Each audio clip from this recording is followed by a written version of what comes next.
This video is sponsored by the Excelsior Sporting Club, Lion Paw Security Services, and Sigma Sports Management. This is James Lupton, and I'm delighted to be joined with Nick Webb. Nick, how are you, mate? Yeah, I'm very good, mate. Very good. Good stuff.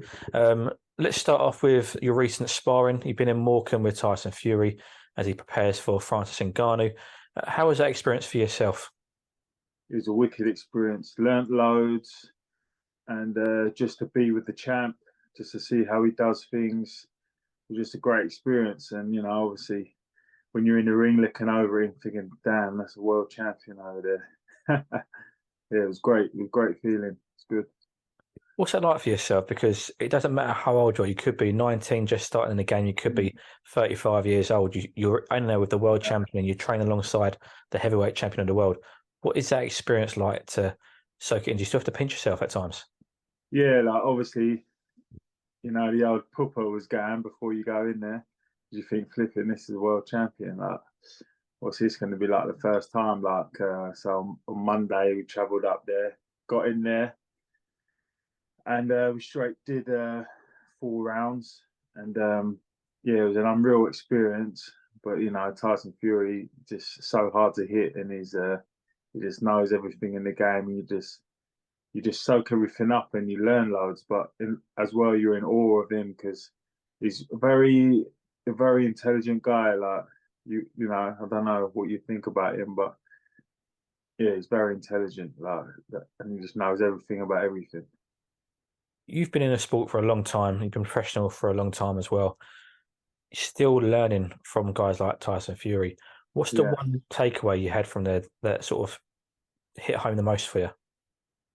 Uh, just that I think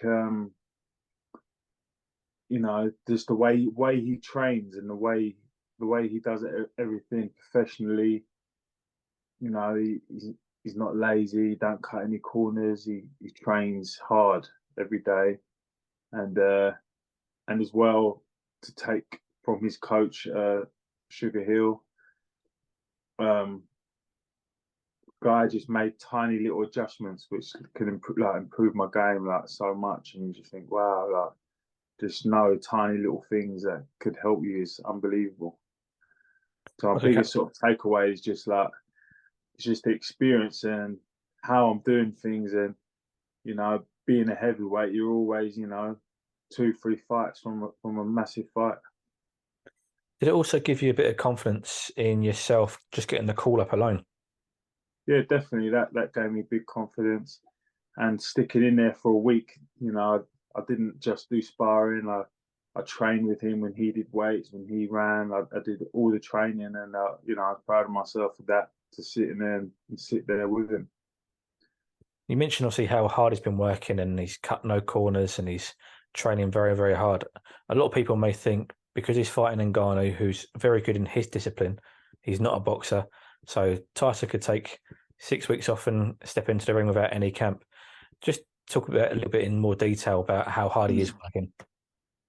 Yeah, like he probably could. He could probably just, like you said, take 6 weeks off, probably take 6 months off and jump in there and still beat him if he wanted to. But him himself, number one, you don't want to get hurt in the ring. Number two, he takes everything serious, and training and having a fight for him is everything. Like this is what he lives for.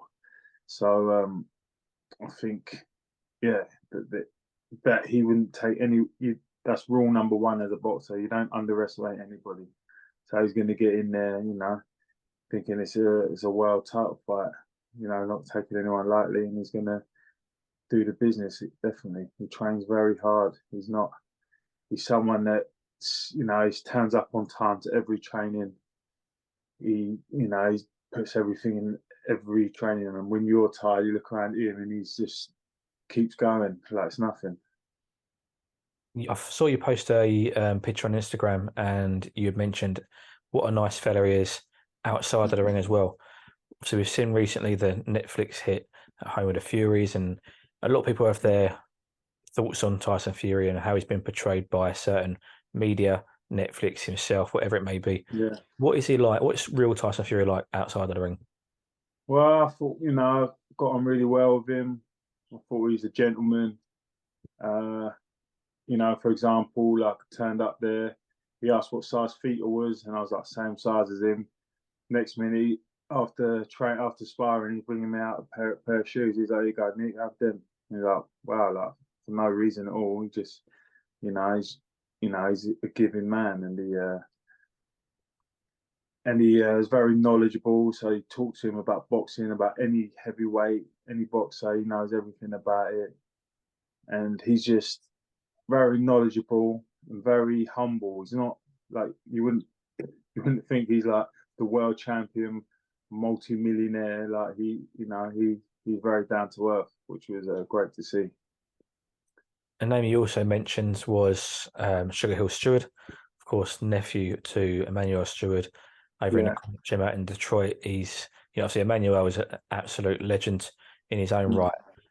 Sugar Hill is obviously building up his own profile, and he's clearly a very good trainer himself. Did you take any advice from Sugar Hill? You mentioned that there's little changes he made. Firstly, how subtle are small changes, but how much impact do they have?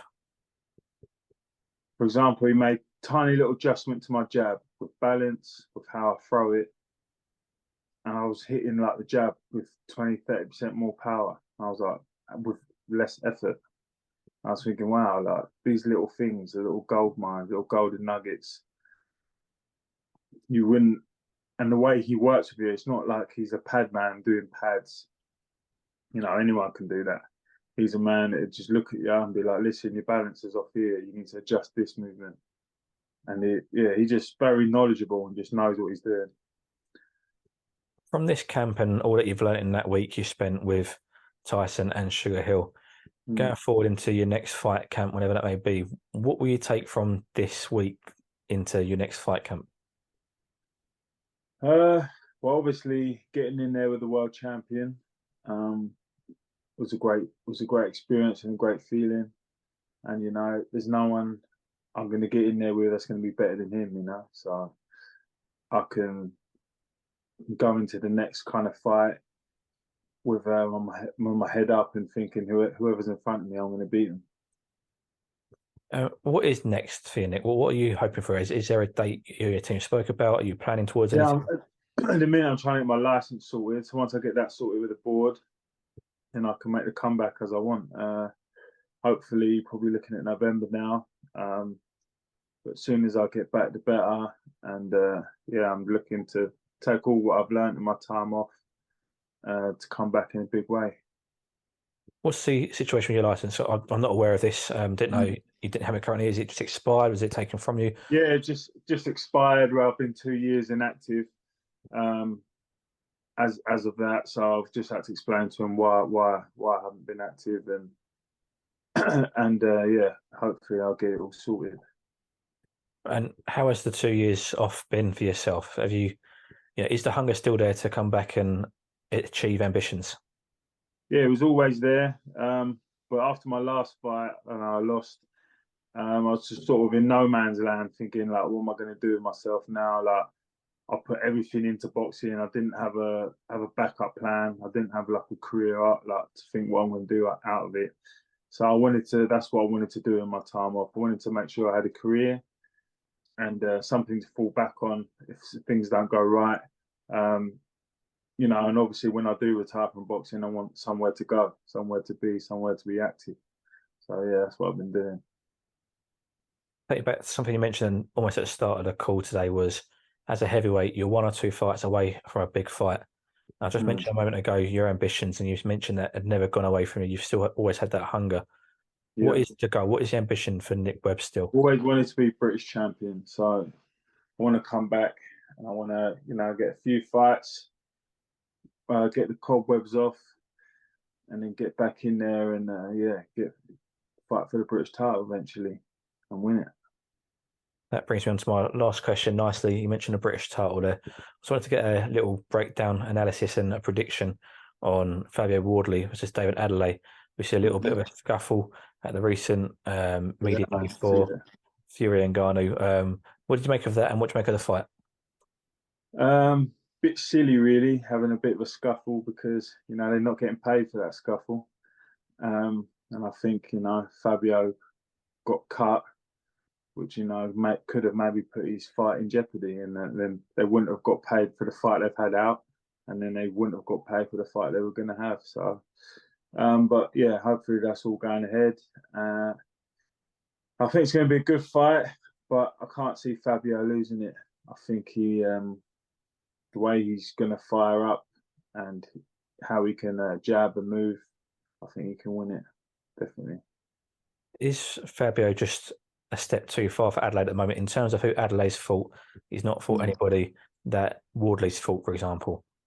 Yeah, definitely. Fabio's got the more better experience who he's been in the ring with, and I just think, yeah, Adelaide's not gonna be able to hold up to what he can bring. Fantastic. Well, Nick, I want to thank you very much for your time today. All the best. Hopefully, you get that British title in the next 18 months or so. But thank you again. Thank you, man.